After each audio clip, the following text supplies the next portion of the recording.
भागामध्ये जे जे विकासासाठी आवश्यक आहे ते सगळं या भागामध्ये आपण आणू आणि या भागातल्या जनतेचा विकास केला पाहिजे ही भूमिका घेऊन आपण काम करतोय. म्हणून तुम्हाला बांधवांना मला सांगायचं, या सगळ्या विकासाच्या योजना आपण पुढे घेऊन जातो. ह्या सगळ्या योजना ज्या येतात त्या योजना जिल्हा परिषदेमध्ये येतात, जिल्हा परिषदेनं पंचायत समितीत येतात, पंचायत समितीतनं ग्रामपंचायतीमध्ये येतात. तेव्हा ह्या सगळ्या संस्था भारतीय जनता पक्षाच्या आपल्या विचाराच्या असल्या पाहिजेत हे या निमित्तानं आपल्याला सांगतो. नाही तर बघतो अनेक गावामध्ये कधी दाखला देत नाही, अनेक गावामध्ये अनंत अडचणी निर्माण करायच्या विकास कामाच्या बाबतीत. आणि या सगळ्या विकासाची चाकं जर व्यवस्थित चालवायची असतील तर आपल्याला या सगळ्या संस्था भारतीय जनता पक्षाच्या ताब्यात देण्याची आवश्यकता आहे. याला कारण आहे की दिल्लीत भारतीय जनता पक्ष, मुंबईत भारतीय जनता पक्ष, साताऱ्यात भारतीय जनता पक्ष, तेव्हा कुकुरवाड मध्ये सुद्धा भारतीय जनता पक्ष असला पाहिजे. आणि याच्यासाठी आपल्याला या सगळ्या संस्था आपल्या ताब्यात असल्या पाहिजेत हे या निमित्ताने मी आपल्याला सांगणार आहे. विकासाची चाकं एका दिशेने गेली पाहिजेत, एका सुराने गेली पाहिजेत. आम्ही सातत्याने आपल्याला सांगत आलो, आपण सगळे शेतकरी बांधव आहे. आपण सगळ्यांनी सातत्याने बघितलंय, आपण बैलगाडी पळवायला जातो, जाता का नाही बैलगाडी बघायला? होय ना. आपण जेव्हा बैलगाडी पळवतो तेव्हा आपण बघितलं बैलगाडी फाटी सुटली की बाद होते का नाही? आणि फाटी कधी सोडते बैलगाडी? जेव्हा दोन बैलात मेळ नसतो तेव्हा. एक बैल इकडं वळते, एक बैल इकडं वळते, तेव्हा गाडी जाते का पुढे? तेव्हा गाडी पक्की फाटी सोडते, लक्षात ठेवा. आणि आतापर्यंत मानखटावमध्ये हेच झालं हो, कायम आपण फाटी सोडली, कायम फाटी सोडली. वर कोण आहे माहिती नाही, खाली कोण आहे माहिती नाही, तो ज्याला आपण मतं देतोय तो आपल्यासाठी काय करतोय का नाही माहिती नाही. अशा लोकांना आपण मतं दिली आणि कायम आपल्या मताचा वापर फक्त सत्तेसाठी झाला, मानखटावच्या मातीच्या विकासासाठी कधी झाला नाही. म्हणून मी आज आपल्याला सांगतो की आपल्याला निर्णय घ्यायचा आहे. भारतीय जनता पक्षाचा जिल्हा परिषद सदस्य या जिल्हा परिषद गटातनं निवडून आला पाहिजे. आणि जेव्हा आपण या गटातल्या प्रत्येक शेतकऱ्याला बांधापर्यंत पाणी पोहोचवतोय तेव्हा शेतकऱ्यांनी पण भारतीय जनता पक्षाच्या पाठीशी उभं राहिलं पाहिजे. आज आम्ही पायपा टाकू, अडचण नाही बबन साहेब, पायपा टाकू, पण जेव्हा शेताला पाणी द्यायचे तेव्हा चेंबर पण काढायला लागतील. गावात मतं कमी पडल्यावर चेंबर निघेल का नाही बघा.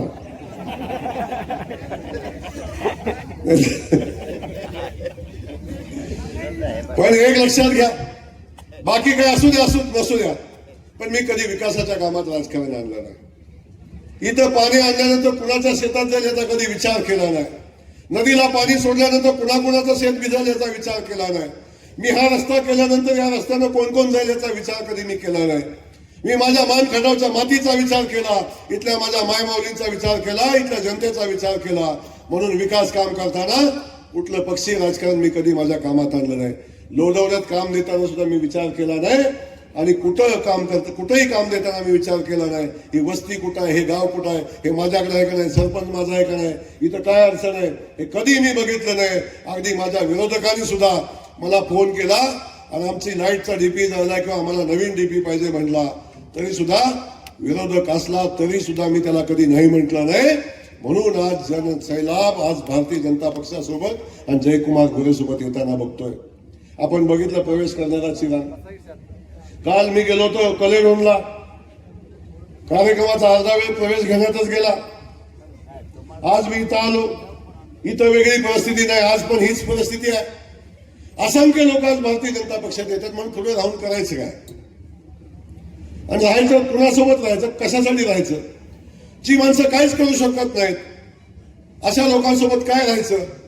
आणि आता सगळ्यांना अभिमान आहे की माझ्या मातीतला आमचा माणूस, आजपर्यंत या मातीचा माणूस कधी मंत्री झाला नव्हता, आता आमच्या मातीतला आमचा माणूस आता मंत्री झालाय. आता त्याला पाठबळ दिलं पाहिजे. ही भूमिका माझ्या मातीतल्या प्रत्येक माणसाने घेतली, याचा मला मनापासून आनंद आहे. आणि हे प्रेम माझ्या मातीने माझ्या माणसाने मला दिले.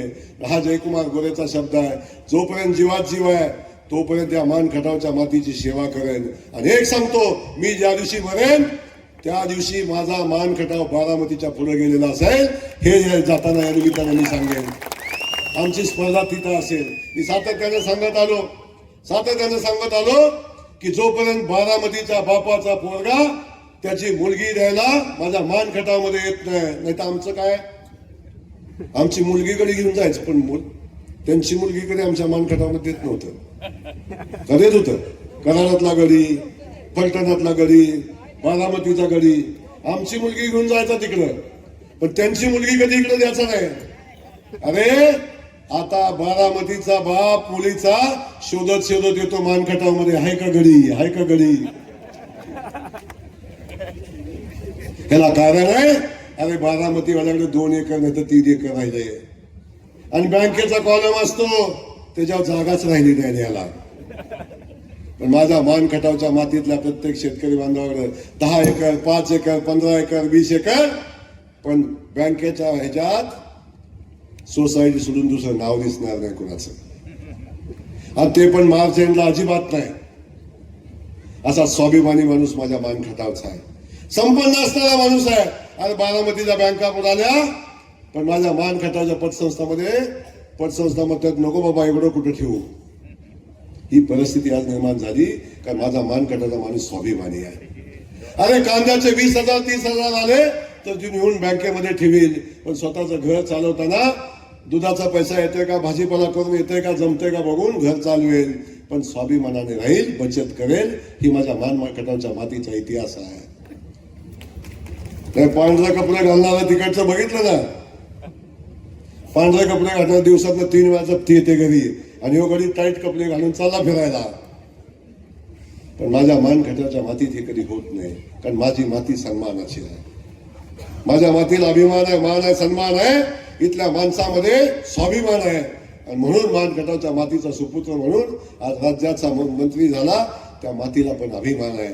ज्यांनी मत दिलं नाही, ज्यांनी मत मला दिलं नाही, मला आमदार करताना विरोध केला, त्याही लोकांनी मी मंत्री झाल्यावर माझं स्वागत केलं की आमचा माणूस मंत्री झालाय, आता आम्ही कशासाठी त्याला विरोध करू. तो राज्याचं नेतृत्व करतोय तेव्हा आम्ही त्याच्या पाठीशी जाऊ. ज्यांनी मत दिलं नाही अशाही लोकांनी मला बळ देण्याचा प्रयत्न केला, मला ताकद आशीर्वाद आजही देत आहेत. त्या सगळ्या लोकांना मी धन्यवाद देईन, कारण हा गुण माझ्या मानखटावच्या मातीचा आहे. आणि या मातीमध्ये या लोकांच्या मध्ये अशा पद्धतीची भावना निर्माण झालेली आहे. म्हणून मला आपल्याला हेच सांगायचंय, ही लढाई कुणाच्या अस्तित्वाची नाही, ही लढाई माझ्या मानखटावच्या अस्तित्वाची आहे. म्हणून माझी विनंती आहे, अजून 10-15 वर्ष आपल्याला लागेल, अजून विकासाचं खूप काम पुढे घेऊन जायचंय. आज पाणी आलं, अजून पाण्याच्या पुढे जायचंय, कारखानदारी यायचंय, MIDC यायचं, इथं IT पार्क झालं पाहिजे.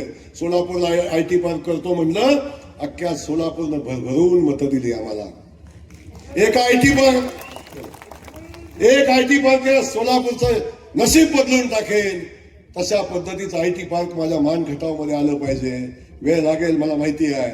मी स्वप्न दाखवतोय, मोठं स्वप्न बघतोय, पण सुदैवाने असं झालंय आजपर्यंत जो शब्द माझ्या तोंडातनं गेलाय तो खरा झालाय. पण माझा शब्द हा विकासाचा आहे. माझा शब्द माझ्या मानखटावच्या मातीसाठी आवश्यक असणार आहे.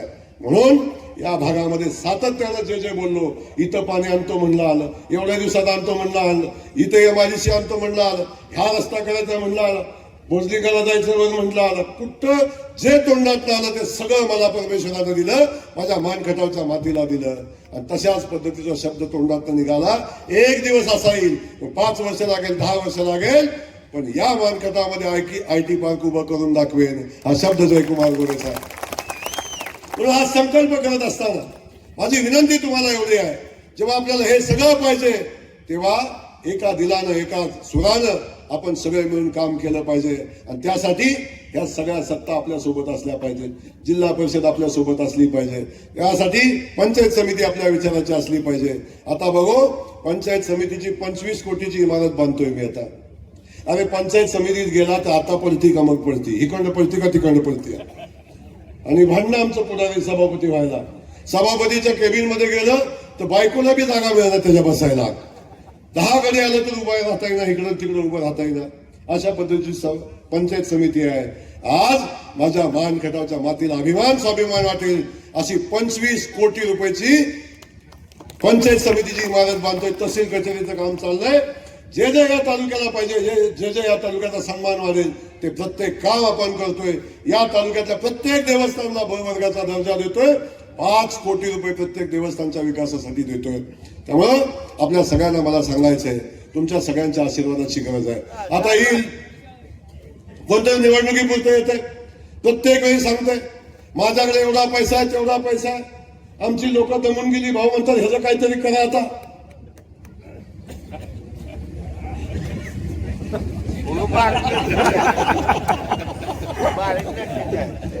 सांगते सारखं सांगते बाळासाहेब म्हणे एकदा भूत भाऊ उतराव आमच्या खात्यावर नाही.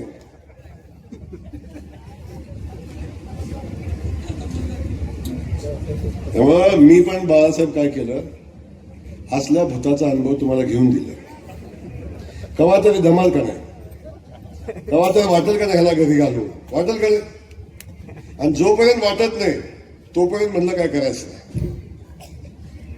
अरे मागच्या वेळी बाळासाहेब येड्या गबाळ्यानं 700 आणला, येड्या गबाळ्यानं 700 मत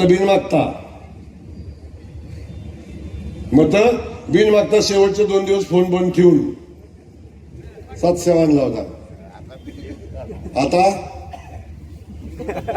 आता कोणतरी म्हणलं आम्ही काय थांबत नाही, आणि आम्ही थांबायच्या आधीच कार्यक्रम करतो, सुरुवात करायच्या आधीच कार्यक्रम करतो आम्ही. म्हणे मला पडायला गोरेला नाही लागतं, कारण गोरे तर भोऱ्या पाहायला पाडतात, काळजी नको करू तू. त्यामुळं आपल्याला मी सांगतो, या जिल्हा परिषद गटामध्ये भारतीय जनता पक्षाच्या वतीनं उमेदवारीचा विषय आला. कोण म्हणलं मॅडमला उभं करा, कोण म्हणलं आबाला उभं करा, कोण म्हणलं शिवाजीरावला उभं करा, कोण म्हणलं अजून बाळासाहेबाला उभं करा, कोण म्हणलं कोणाला उभं करा. हा लगेच गोळी म्हणला अय गटाच्या बाहेरचं, काय म्हणला लगेच गटाच्या बाहेरचं. आणि तू पळशीत गेला होता, तुझ्या आज्यानं घर बांधलं होतं तिथे पळशीत.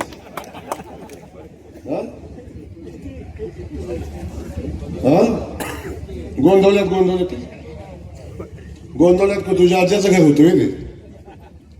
आणि साताऱ्यात नगरसेवक झाला तिथं कोण आहे, तुझा 15 मला आलता तिथे. चित्रीत गेले की म्हणते ही माझं गाव, वर कुठं झालं की म्हणते ही माझं गाव, साताऱ्यात गेलं की म्हणते ही माझं गाव. हाय तरी किती तुझं गाव. पण एक लक्षात ठेवा, या वरकोडी मलवडीची इमानदारीने सेवा केली, आणि खास करून या वरकोटे मलवडीतल्या जनतेला मी मनापासून धन्यवाद देईन. जेव्हापासून जयकुमार गोरे राजकारणात आला तेव्हापासून जयकुमार गोरे एकदाही मायनस राहिला नाही. प्रत्येक वेळी या वरकोटे मलवडीला लीड दिले, मला प्रत्येक वेळी लीड दिले. लांब कशाला ते उभा राहिलं तेव्हा बी दिले, प्रत्येक वेळी लीड दिले. कधी वरकुट्यानं मला मागे ठेवलं नाही, कायम प्रेम केलंय. आणि आमच्या येड्या गबाळ्या देवे चेष्टा करतात बिचारांची, बारक्या बारक्या पोरांची. काय ह्याच्याकडे खायला नाही ना आमदाराच्या मागे पळते. अरे त्याच्याकडे खायला नाही पण तुझा कार्यक्रम करते ना कार्यक्रम. छोटा छोटा कार्यकर्ता, छोटा माणूस आमचा ताकदीने लढतो. त्याला सांग मला डीपी एका दिवसात बसवून दाखव, द्या त्याला चॅलेंज. माझ्या दत्त्यानं फोन करू दे, दुसऱ्या दिवशी नाही डीपी बसला सांग तुम्ही काय. ही ताकद माझ्या सामान्य कार्यकर्त्याची आहे, गावागावातल्या कार्यकर्त्याची ताकद आहे. ती ताकद जयकुमार गोरेची ताकद आहे, लक्षात ठेवा.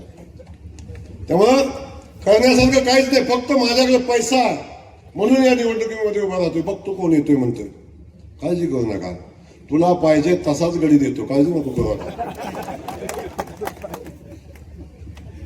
लढ कसा लढायचा तसा बघू कसा लढतोय. त्यामुळं काळजी करू नका. स्टेजवर सगळी लोक आहेत तिथे. त्यामुळे पहिल्यांदा या सातारा जिल्ह्यातलं पहिलं तिकीट मी जाहीर करतोय आज. अरुण गोरे या जिल्हा परिषद गटाचे उमेदवार असतील. पक्षाची आचारसंहिता तोडतोय मी आज, पण काळजी करू नका, एबी फॉर्म माझ्याकडेच आले, त्यामुळे फार चिंता करायचं काम नाही.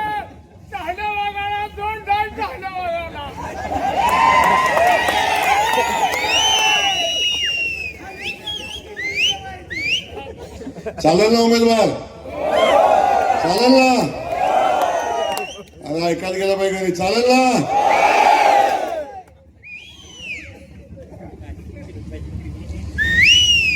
त्यामुळं आता होऊन जाऊ द्या, छोटासा कडी आहे, छोटासा कडी आहे, काय ते.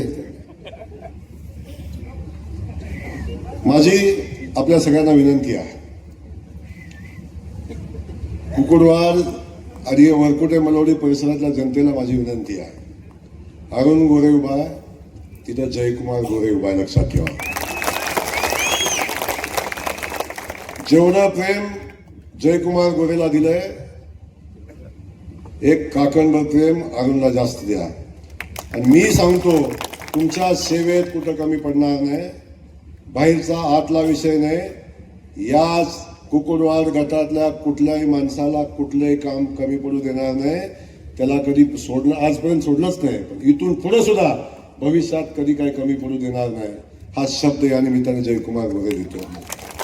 त्यामुळं या परिस्थितीमध्ये आपल्या सगळ्यांना माझी विनंती आहे, आपण सगळ्यांनी, मग पंचायत समितीचे उमेदवार 2 द्यायचे, तेही जाहीर करतो उद्या, परवा दिवशीच करेन, आता 2 दिवस राहिले, दोन्ही उमेदवार देतो, काळजी करू नका.